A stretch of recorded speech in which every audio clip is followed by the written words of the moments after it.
السلام علیکم، بسم اللہ الرحمن الرحیم۔ آج کی زیر نظر ویڈیو میں ہم ہندو مذہب کی چند شرمناک روایت کا ذکر کریں گے۔ ناظرین، ہندوؤں میں سب سے اہم روایت یہ پائی جاتی ہے کہ یہاں لڑکی کی باقاعدہ شادی سے پہلے اس کی شادی ایک درخت کے ساتھ کر دی جاتی اور شادی کے بعد اس درخت کو کاٹ دیا جاتا، جبکہ اس رسم کو ماننے والے لوگوں کا یہ کہنا ہے کہ اس طرح لڑکی پر بری بلائیں اثر انداز نہیں ہوتی اور اگر کوئی برا اثر ہوتا ہے تو وہ درخت کے کٹتے ہی دور ہو جاتا ہے۔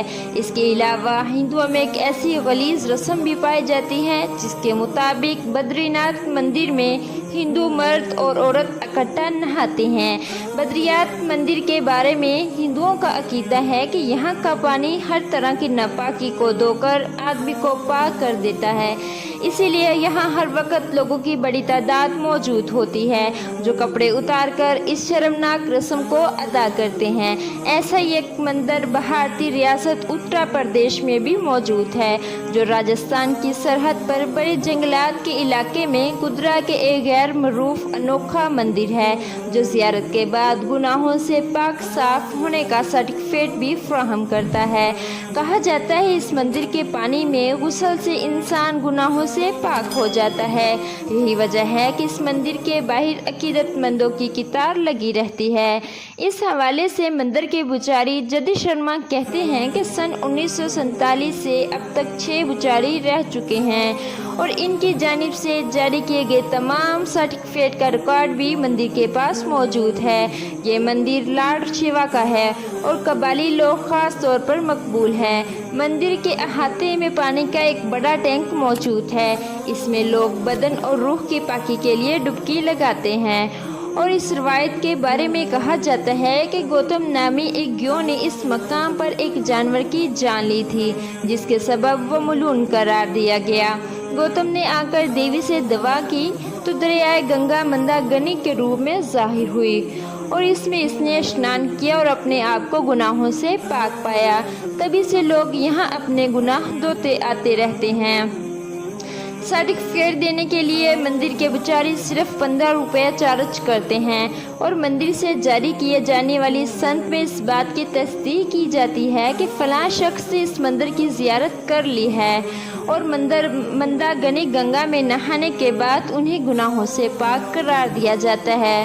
اگر ہم ہندو مذہب کی مزید رسموں کی بات کریں تو یہاں ایک ایسا قبیلہ بھی پایا جاتا ہے جہاں لڑکی کی شادی صرف ایک اکیلے مرد سے نہیں بلکہ اس کے تمام بھائیوں سے بھی کی جاتی ہے، جو شمالی ہندوستان کے زمانہ قدیم کی وہ رسم ہے جو پچھلی 10 صدیوں سے چلی آ رہی ہے۔ ایسا یہ خاندان راجو ورما کا ہے جو 5 بھائیوں کی اکلوتی بیوی ہے۔